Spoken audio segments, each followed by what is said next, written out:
So hi, my name is Nitin Barchcha. I'm an architect by qualification, and for last 7 years, I've been dabbling at the edge of art and design. So for the longest time, I've always been in this entire conversation around uh, how one can really blur the boundary. In fact, in all my works that I've done till now, I have always really disliked, I would say, because hate would be too strong a word, but I've always disliked boundaries.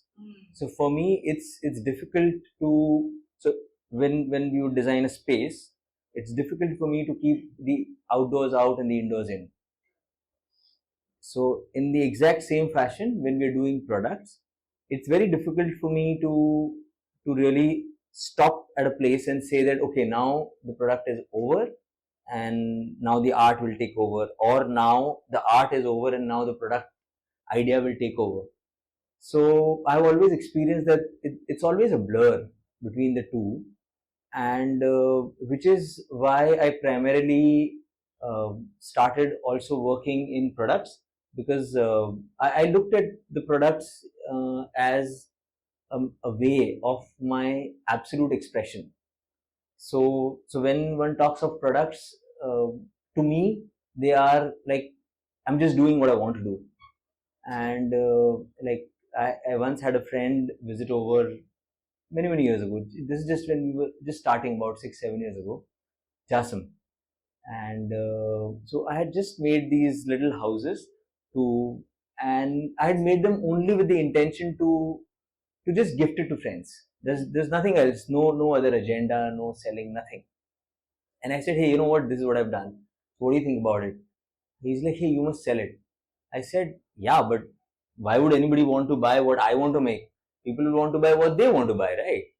And that's when, so that conversation between the two of us changed the entire perspective of how I would look at um, products. So, because to me, products was a space that I never wanted to get into, because then that would mean again like wanting uh, or wanting to respond to somebody's requirement, and that was not a comfortable space for me to be in any which ways. But then after that conversation, I got the courage, and so when we talk about whether art is in product or product is in art, it's really about how one wants to look at it. So I personally feel that art genuinely has no boundary. Okay, and it's like space. It's spread everywhere, and your product is essentially just creating a framework for the art to really form in itself, and that's it. So if you're able to somehow let it be, then you've done it.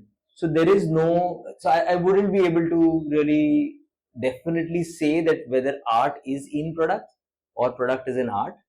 I would just say that they're just an integral part of each other. So design, so I'm sorry, I'm using product as a word more than design, but I would say that they are just so intermingled with each other that who came first and who came later, one really does not know. So if one wants to talk about how I practice, in my practice, it's like, it was very simple, when we started, it was like, oh, I'll make it. Anybody who's interested will buy it. If they're not interested, they'll not buy it. That's it. It was as simple as that. So it was a very art approach to the products, and luckily a lot of people have been liking what we do and have been buying. So it could be a successful venture just in that aspect of it, but that's about it. So I'll not be able to, I don't know how, what came first. I still don't know. I'm figuring out, but at the same time, it would not be true to say that I'm figuring out, because I don't want to. I don't want to divide it. Yes. Yes. So I want to continue on the edge where they both come and freely merge as and when they want to. Somebody just like design takes lead sometime, art takes lead sometime, and just goes on. So yeah, that's about it. Yeah. Thank you.